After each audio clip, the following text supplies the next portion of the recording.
Hi, and welcome to the latest episode of Innovation Deciphered. Today I've got two guests, Bucknell and Andy O'Dea. They're both from Cognition Land and Water, who this very year, 2024, won the Ground Engineering Specialist Contractor of the Year award. So I hope you enjoy today's podcast, all about land remediation.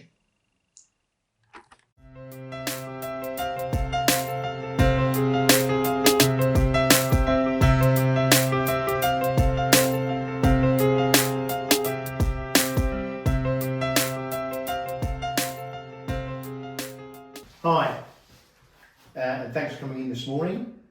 Andy, can you just give us a little bit of a background for 30 seconds or a minute on who you are, where you come from, what you do? Sure. So my name is Andy O'Dea.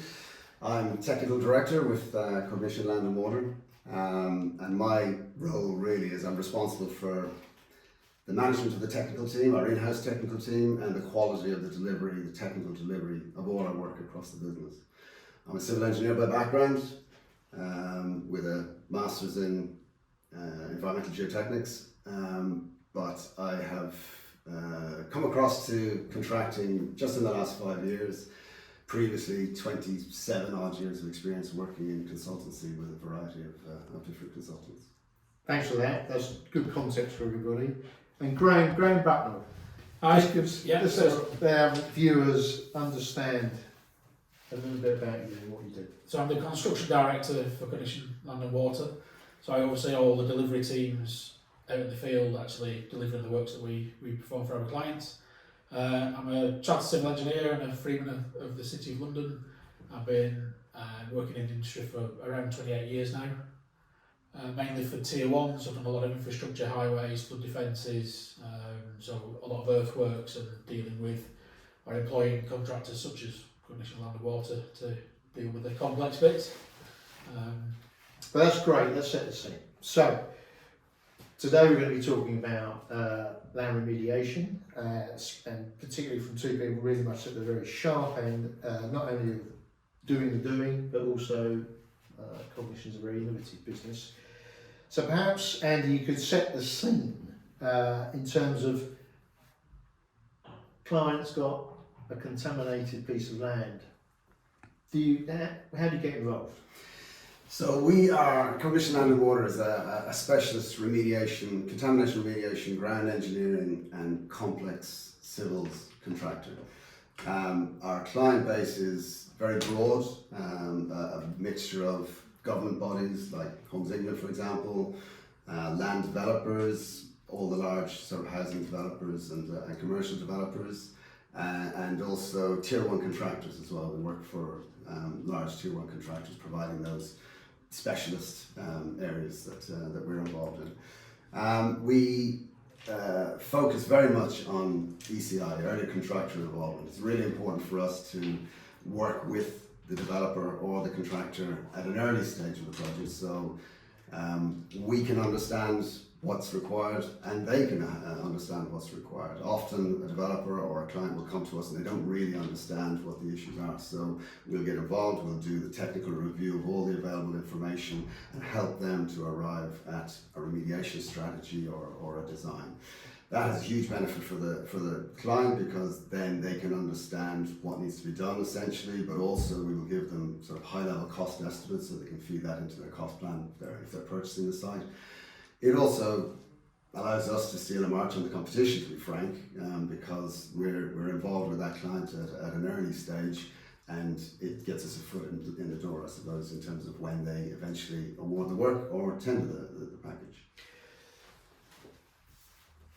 So, just for everyone's benefit, what does a typical, we've got a client comes to you, they think they've got contaminated ground or a building or what have you. There's been an awful lot of talk, particularly recently with the new government, about developing brownfield sites and grey sites and things like this. What's a typical brownfield project? What are we talking about? So it could be anything from an old industrial site that's been cleared, being used for temporary uses, but you've got historic contamination beneath the ground. It could be a more recent one where we need to do the demolition of above ground buildings as well. It could be countryside that again you've got ponds or soil that's heavily contaminated. So it's all about bringing that obviously back into use in a clean, healthy state that's not a risk to the public if you build houses or shops or public parks and things like that. Oh, sorry. Yeah, essentially I would say it's any brownfield site, really. That 99% of the sites that we get involved in are brownfield sites. So anything that has a legacy of contamination, poor ground conditions, that has risk in the ground, that's really what we do. Our raison d'etre is to take away that ground risk so that the client can then move on to the site and do what they do best, which is build houses or roads or whatever else. I mean, my perception is that, I mean, presumably there's lots of old rubbish tips, landfill tips. Is that a big part of it? It is, and actually the government's move to include grey belt land, which is land that's in the green belt, but it's not your sort of typical rolling hills and beautiful English countryside. It's petrol stations, old industrial sites, and landfills. And we've got lots of sites that have historically we've been working through with clients that are in the green belt, former landfill sites that really have sort of come up against the buffers because they are in the green belt and there's a lot of opposition to them being developed. The new government, we welcome that enormously, that it sort of allows for these sites to be even considered now and brought forward. Landfill is quite a contentious issue at the moment in terms of the regulation of how that work is done. There's a lot of talk at the moment amongst the Environment Agency and the industry as to how that should be controlled.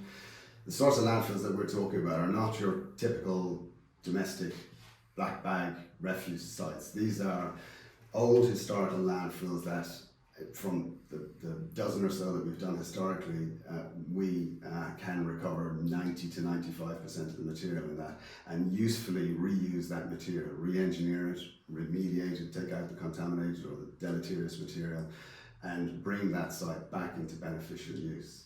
And reusing material on site, sort of careful and close materials management to allow that material to be reused on site is a huge part of our business. None of us want to be sending that material to landfill when it can be usefully reused on the site of origin.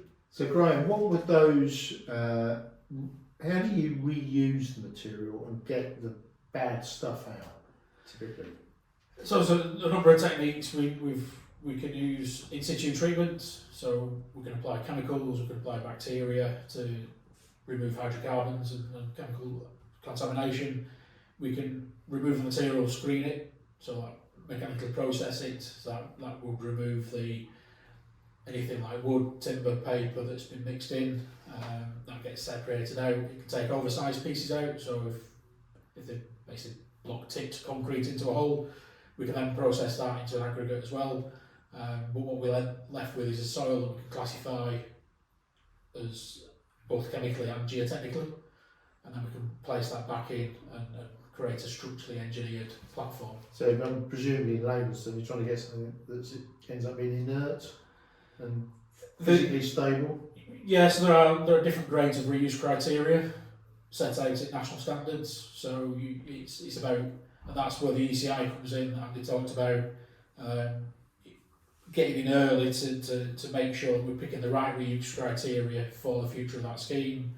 And you can have different reuse criteria at different levels. So you can have slightly more contaminated material that's got a clean cap on it. So if we know we've got the ability to generate clean, truly inert material, then you save that off the top layer. You put your slightly dirty material underneath. Still not hazardous to health, but you know fitting the works and the scope and then getting the regulatory consents in place that allow us to do that work rather than just classifying everything as hazardous and having to send it off site, which obviously costs a lot of money. Suitable for use is the phrase really. That's just that you do a lot of assessment of contamination risk to the environment and human health and so on. So it's not really sort of inert, hazardous and so on. It's suitable for use. If you can demonstrate that, then it's. So, I mean, this is obviously key now to government strategy, isn't it? Being able to these marginal sites within the green belt. Yes, it is. Yeah. So I mean, it's traditionally been a London and South East probably dominated, and the large urban areas. Obviously, the way the planning regs have evolved, it is spreading. So we do see a lot more opportunities remotely in the regions. Even if it's just pockets, you've got a bigger site, but you've got a pocket of contamination, they can still bring that into use rather than kind of, you know, excluding it from the site and putting a fence around it type thing. So it's... And obviously with this push for accelerating the house building programme in terms of new build rather than converting offices into flats, there's a huge target that's sort of in the process of being set, isn't it? We're going from 160,000, 170,000 units a year to 300,000. And presumably most of that is going to be on brown and grey field sites. Yeah, you're right. A target of 1.5 million houses over the next 5 years. The government is hugely ambitious, but yeah, why not? Let's test ourselves. But I think it's going to be a mixture of those brownfield sites, the conventional brownfield sites that you talked about, but also mixed into that are the new towns. So we're working currently in North Stowe with Homes England, which is a new town that is now, after the new government has come in, has really got sort of momentum, and we're doing a very significant earthworks programme on there to move that forward in terms of attenuation bonds and creating development platforms for the new town centre. So it's a mixture of all of those different types of land, I suppose, that will help to achieve that target. And if you take that project as an example, is that a classic brownfield site, or is it? Well, yes, it is. It's an old MOD facility, so a lot of it is actually green, and it's not contaminated. We've got a couple of hotspots to deal with, but nothing on a large scale. It is more of just a straight earthworks operation. But on the wider site, there's definitely pockets of contamination. There's asbestos. There's buildings to demolish, rootways to break out that will come forward over time, and there have been packages in the past. So yes, it's got that classic mix. There's some contamination. There's some easy bits, and there's the demolition and the breakout that goes with it. So if you take the runway, I mean, presumably there's concrete. Yes, yeah, so that can be processed, reused. Yes, that gets crushed up and used as an aggregate or something. Yeah, it becomes a pavement for the parallel mat, so the pavement for the road. Yeah. Always retained on site when you get to a certain threshold in terms of volume. I mean, looking at your website, I mean, it's not just stuff that's in the ground. You do some removal of industrial buildings, demolition, things like that. Presumably you've got to be concerned about asbestos. Yeah, there's a good example of that is a site that we're working on at the moment in Berkshire, in Compton, near Newbury. That's a former government animal research facility, which had 65 buildings, all sort of that came through after the war. All sorts of different types of construction, sort of buildings that are 60-year-old to buildings that are only 15 to 20 years old, small, large, medium. So all of those are now almost 95% demolished and out. But it's not just the buildings themselves; it's taking out the slabs, the foundations, but also a huge number of sort of former infrastructure in the ground, tanks, pipelines, effluent pipeline, and so on.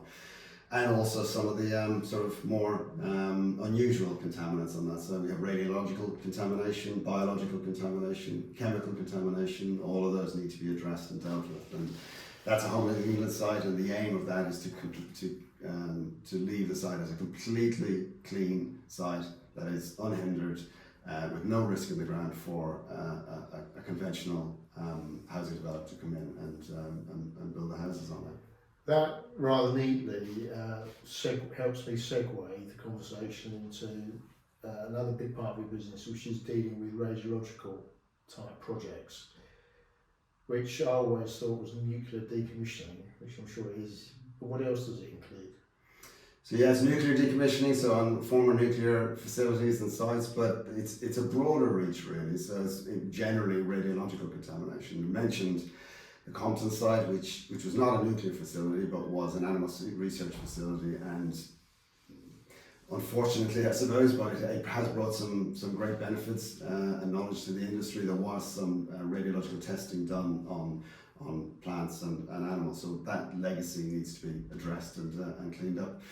There's also norm, which is naturally occurring radiological material, which is present in certain regions of the country, depending on the geology. So this is the radon coming off. Radon and other, that's right. Does it come off granite? Mainly from granite, that's right. From Down the southwest that way. Southwest. Coypool is a site that we did near Plymouth, where there was a large demolition project, but also dealing with naturally occurring radiological material. And then the other one that's worth mentioning is the LETP in Harwell, Harwell Innovation Centre, where we actually have our largest office, and we did a 3-year program there for decommissioning radiological contamination in the ground on a former effluent treatment facility that was connected to the very first 2 research reactors in the UK on the site. So 3 years on that particular area, remediating, removing radiological contamination. With dealing with radiological contamination at the physical end, what are some of the hurdles you've overcome there, Graham? So it's tightly controlled. There's environmental permits needed to actually handle and dispose of it once you get to a certain threshold. There's, in terms of finding it in the ground, so we're working on a scheme out at Enfield at the minute for Taylor Woodrow and Enfield Council. We've got radiological contamination, which is from a Victorian drink. They used to drink it. Really? Yes. Until they worked out it wasn't actually very good for you, and then they stopped drinking it and buried it in the ground. So we've found a very small pocket of these vials called sparklets. We're now looking for more. We've got a watching brief area, so we scan that as we remove each layer, and it records against background. So we've got a threshold. If we go above that, then it becomes a controlled area and would then be subject to the permit for us to handle. And then we've got a specialist supplier who will then come in and do further analysis, so they obviously do lab analysis to define exactly what it is and the quantities of it. But yes, it's like asbestos. It's controlled. People are excluded. You need to have the right training, the right insurance, the right PPE, obviously. But it's not much more than that. This isn't going to turn your sock green. It's not that level of radiological waste. It's not Chernobyl. It's not Chernobyl. So it's above background levels, and eventually it is hazardous. But if you stood a couple of metres away from it, it's not glowing in the dark. So it's about removing it and removing that future health risk, the risk that it will get into the groundwater and things like that. So it's very specialist work. There are very few contractors in the country who can actually do that. The specialist radiological advisors are few and far between. The facilities that actually can take the material to dispose of it safely, there's only a handful of those. So it's having that track record. We've been doing radiological work for about 10 to 15 years now. That's put us in good stead, and there's a nice sort of pipeline of future work. And I'm guessing, is there a difference between the sort of nuclear registered sites and perhaps the one you've just described, which just has a radiological hazard on it, post-industrial? Yes and no. Harwell, it's a classified nuclear site, so the rules apply before you even get out of your car and go through the gate. The sites like Enfield, which are watching brief, there might be some contamination. The rules start to apply when you find the material. So at that point, and it's called a controlled site, you fence it, you put your signs up. After that, it's accessed by permission only. Whereas the rest of the site obviously remains operational. Anybody can go in, but we've got one small pocket now that's controlled site, and you need to go through the right registration with health and safety executive. We need to have the permit, etc., to make that area move to the next stage. So we've talked about the Brownfield site remediation, the specialist area of radiological projects that you deal with. But let's turn now to the future. I've read somewhere this environmentalist has become aware, is it PFAS or some nasty chemical that's suddenly rearing its head? What's the latest with that?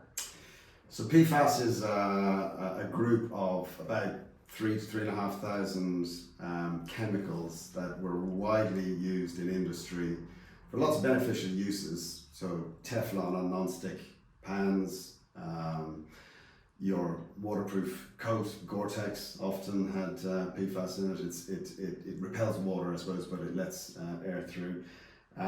But more recently,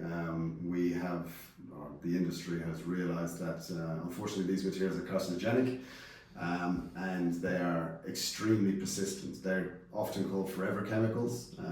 They are now known to be in 95 to 99% of all living animals, including us, on the planet.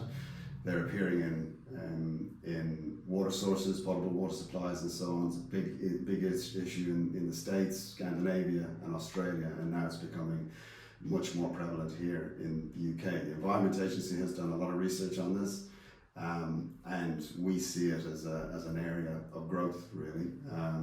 It's also associated with firefighting foams, so old sort of old runways, MOD facilities, and so on. It's a key risk there as well. So we've been working with international suppliers of various different remediation technologies to see if we can have an opportunity to bring those technologies here into the UK and apply them to these future sites. And what, if you can, what do those technologies look like and how are they applied? So if you've got a site where this stuff's detected, what do you do? Most of them are around water treatment. So there's one really interesting one that we're looking at, which is called foam fractionation, where you put the contaminated water in a column, and then you bubble air up through it, and then the PFAS actually sticks to the bubbles as it goes up through the water, and you get a foam created at the surface. Then that foam is essentially scraped off, and you end up with essentially clean water and a very highly concentrated solution of PFAS. And then that PFAS is then destroyed by incineration. So it means that water can then be put back in the ground under license, obviously, and you set that system up on a cyclical routine, and then eventually you achieve the cleanup criteria that you want to get to.